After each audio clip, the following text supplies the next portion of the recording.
So the next subsection in chapter 2 talks about group developmental phases.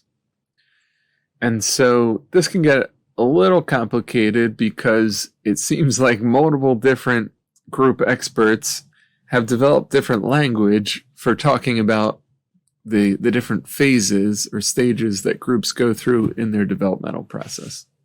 So I want to give a quick overview of these different group development stages and the different language used by different authors in the literature.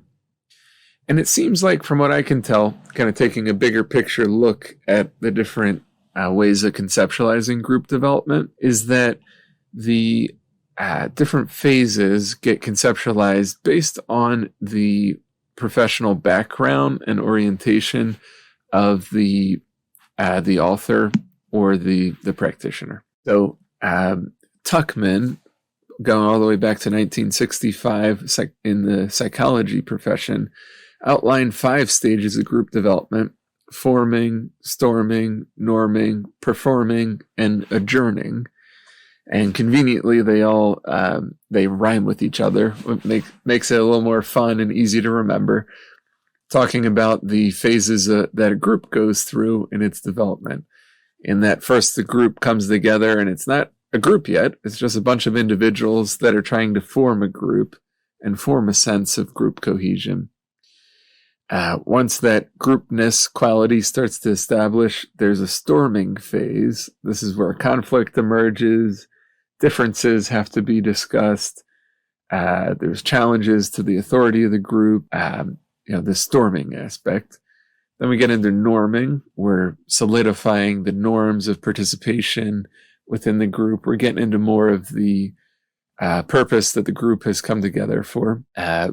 Into the performing stage, where we're really doing the work that the group has agreed on, the goals, the purpose of the group, working through difficulties, addressing issues, trying to find solutions. We're healing.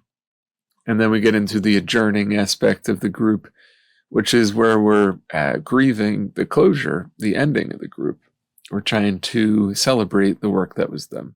Similar to these 5 group development phases, Corey, and Corey, in their group counseling textbook, outline 5 group development phases that follow the same trajectory. We have the forming stage, the initial stage, the transition stage, the working stage, and the final stage. In social work with groups, we simplify it into 4 stages: the initial stage, the beginning stage, the middle stage, and the ending stage.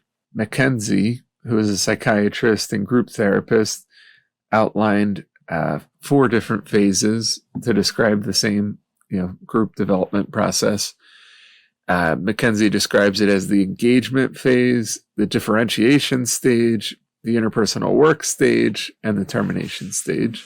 And then, as a psychodramatist, I wanted to add in here Moreno's stages of group development, which focus on warming up stage, action, and sharing, or group psychotherapy stage.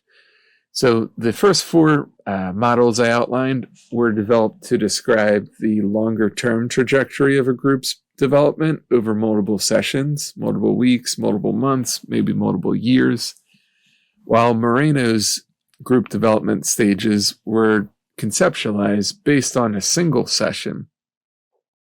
That the beginning part of that session is a warming up process, the middle part of that session is the action phase, and the ending is the sharing. And so this would follow the 3 triadic components of Moreno's system. That the warming up phase of the group is focused on sociometry. The action phase of the group is psychodrama, if we're doing a psychodrama group. And the sharing phase of the group, the cooling down, is focused on group psychotherapy. It more so resembles traditional verbal group psychotherapy, where each person is sharing about their experience. But we can also conceptualize the longer-term group development through Moreno's 3 phases. That earlier on, in the beginning phase, it's a warming up process for the group. The middle phase is an action phase where we're getting into action about the purposes of the group. And the ending phase of the group has to do with cooling down. So these phases are kind of mirrored throughout the different models. And the way I like to think about it is that we're just using different language to describe these different, or to label these different phases, but we're talking about the same thing, regardless of what language we're using and what perspective we're coming from. And that Tuckman, the Corey's, the social work approach from Shulman, and Mackenzie's group development phases can also be used to conceptualize a single session, even though they were created to conceptualize the longer-term group development. So these phases apply to all groups: therapy groups, task groups, organizational groups, supervision groups, classrooms, community groups. All groups go through these phases to some degree. All groups go through these phases in different ways, of course, and some groups might stay at one phase longer than other groups, or get stuck in one phase, or might not make it all the way to one phase if it's a more time-limited group, or there might be more difficulty or ease in different phases. But all groups over time will naturally go through these different phases. And there's different tasks associated with each phase and different difficulties associated with each phase. So usually in the beginning phases of the group, we're focused on developing connection, cohesion, a sense of mutual aid and peer support. We're trying to establish safety and group rules and norms. We're trying to get group members to know each other, to commit to the group, and to establish a sense of commonality and hope. The middle phase of the group development is where we start to get into the work that we came here to do as a group. We start to take and make strides towards completing goals that the group set out to complete. We work through difficulties and conflict. This is usually where confrontation, boundaries, difficult emotions start to emerge and need to be worked through. This is middle phase of the group is usually where most of the catharsis is experienced in the group process. And this can be the most intense part of the group for most of the group members. And then the ending phase of the group has to do with integration. How do we take the experience we've had together as a group and integrate it into our lives going forward, to integrate it into ourself, to take the emotional experience and to use it to develop new perspectives, new ideas, new beliefs, new cognitive restructuring within ourselves and based on our experience as we move towards closure and ending for the group. So, like I had mentioned, these group phases emerge for all groups, but emerge in different ways for different groups. And they seem to show up especially different for groups that have like a clear beginning and end and a cohort style, such as a 15-week therapy group or educational group.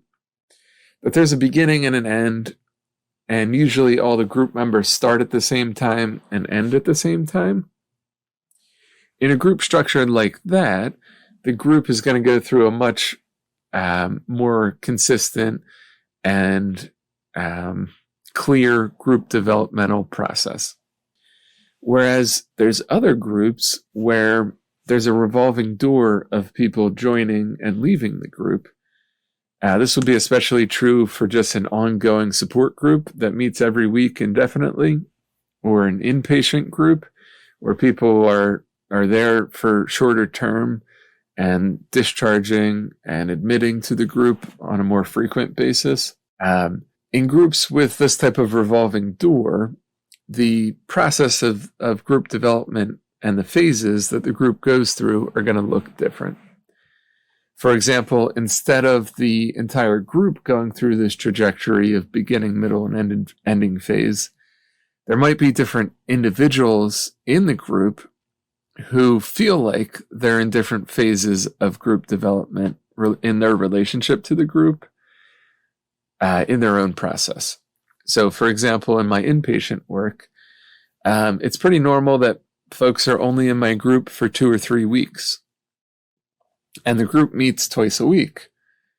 So the first couple sessions, the first week, someone might be in my group, they might feel like they're still in the beginning phases of their development of their relationship to the group. Whereas the second week they're in the group, they might shift into that middle phase, and they might be working on the middle phase tasks related to the group for themselves.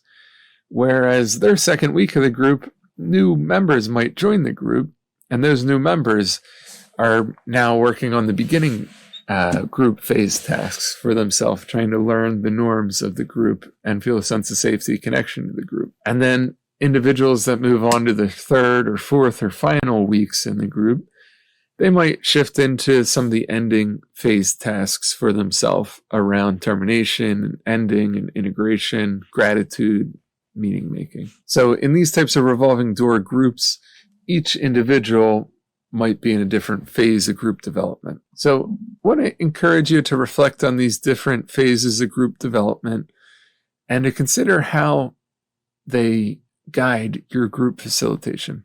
Which one of these frameworks and which of these, the languages attached to the framework, feels most congruent to your way of thinking as a professional? Which one are you going to use to talk about and think about your group phases? How can this simple theory of group development phases guide your group facilitation?